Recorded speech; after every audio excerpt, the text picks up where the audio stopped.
Bagaimana hukum demonstrasi dalam pandangan Islam? Mohon maaf dengan tegas kita mengatakan demo-demo itu bukan cara Islam. Bukan cara Islam. Mohon maaf, bukan cara Islam. Fatwa ulama kita yang kibar tegas menyatakan itu bukan cara Islam. Itu cara-caranya orang-orang kufar. Jangan sampai salah paham. Kita tidak mengkafirkan pelaku demonstrasi. Caranya, itu caranya orang kafir. Maka ketika kaum muslim melakukannya, itu namanya tasyabbuh, menyerupai cara-cara orang kafir dalam menyelesaikan persoalan atau problematika umat para kelompok. Tidak boleh, enggak diizinkan dalam Islam. Tidak boleh.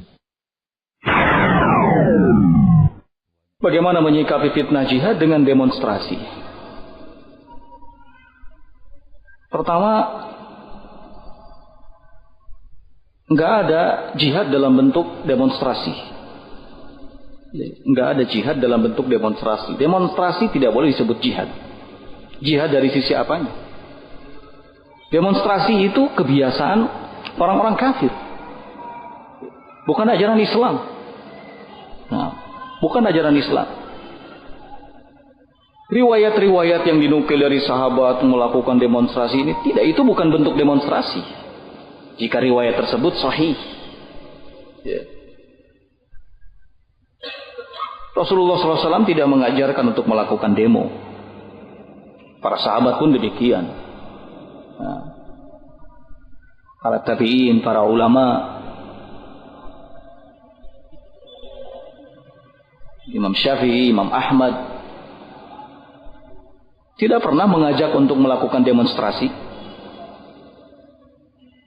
Sekalipun menghadapi penguasa yang zalim, penguasa yang lalim, ya, nggak ada ajakan untuk melakukan hal itu.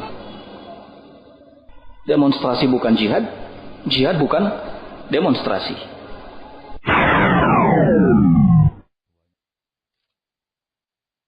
Bagaimana dengan sebagian pihak yang membolehkan demonstrasi dengan dalil perbuatan sebagian sahabat seperti Ibn Mas'ud dan Hamzah yang melakukan aksi di Mekah di hadapan para pemuka Quraisy musyrikin yang juga dianggap sebagai penguasa Mekah saat itu, dan aksi sahabat tersebut diklaim telah mendapatkan restu dari Rasulullah SAW. Aksi yang dimaksud adalah Ibn Mas'ud membaca Al-Quran di depan orang-orang Quraisy dan Hamzah bersama sahabat yang lain berteriak takbir mengeliling sambil saling bergandengan tangan, dan dianggap itu sama dengan unjuk rasa.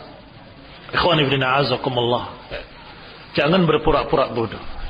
Sangat berbeda antara unjuk rasa dengan apa yang dilakukan oleh para sahabat.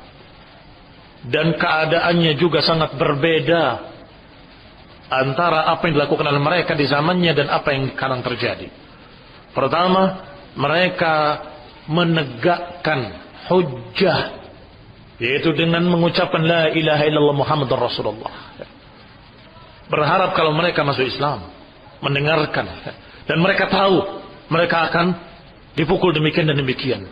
Apakah tidak mirip atau tidak lebih mirip dengan ucapan Rasulullah SAW bahwasanya jihad yang paling tinggi adalah kalimat hak di depan penguasa yang zalim? Iya kan? Dia tegakkan al-haq, tidak ada ilah kecuali Allah. Mau apa? Mau bunuh saya? Silakan. Itu nasihat kepada mereka. Dan tidak seperti sekarang mengacaukan segala sisi, mengacaukan jalan raya, mengacaukan urusan ekonomi, segala macam. Na'udzubillah, sekian banyak mudaratnya. Itu satu.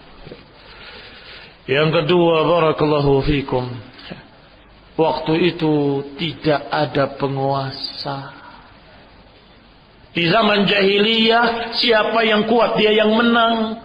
Siapa yang dimaksud penguasa? Tidak ada penguasa.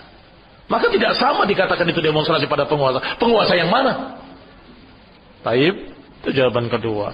Jawaban ketiga, apakah kamu samakan penguasa sekarang seperti musyrikin Quraisy? Penguasa yang masih salat, puasa, haji, penguasa yang mengucapkan assalamualaikum, penguasa yang mengucapkan la ilaha illallah. Musyrikin Quraisy menentang kalimat la ilaha illallah, apalagi masuk Islam. Bagaimana mau disamakan? Itu qiyasun ma'al fariq, berarti qiyasun batil. Yang namanya qiyas analogi itu ada syurut, kata para fuqaha. Ada syarat-syaratnya, ada maqis alaih, ada wajhus syabah. Yang dikiaskan kepadanya, dan ada sisi persamaan. Sekarang sisi persamaannya apa? Tidak ada samanya dari segala sisinya. Ini ada penguasa dan keteraturan. Waktu itu tidak ada penguasa dan tidak ada keteraturan. Berbeda. Sekarang penguasanya muslim. Di sana, kalaupun dianggap penguasa bukan muslim. Di sini demonstrasi dengan jumlah yang besar menutup jalan tol berkilometer, dan kami pernah merasakan dan jadi korbannya. Wallahi, yang mau nikah gak ada menikah, yang mau terbang gak jadi terbang, hangus sekekatnya. Yang tadinya ini sekian banyak orang mengeluh.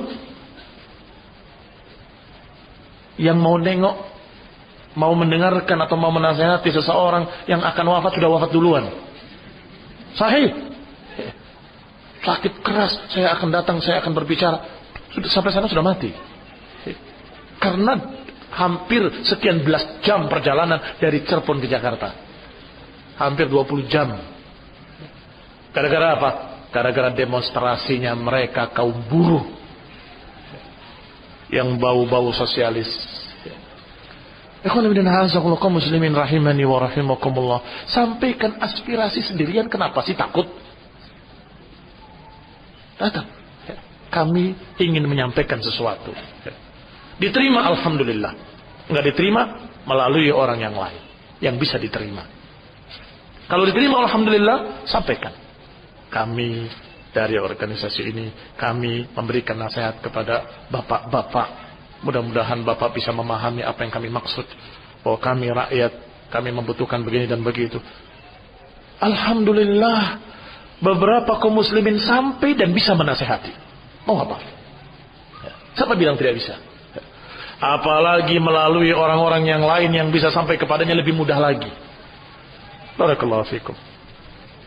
Nasallahu taufiq wal afiyah. Nasallahu hidayah wa rahmah.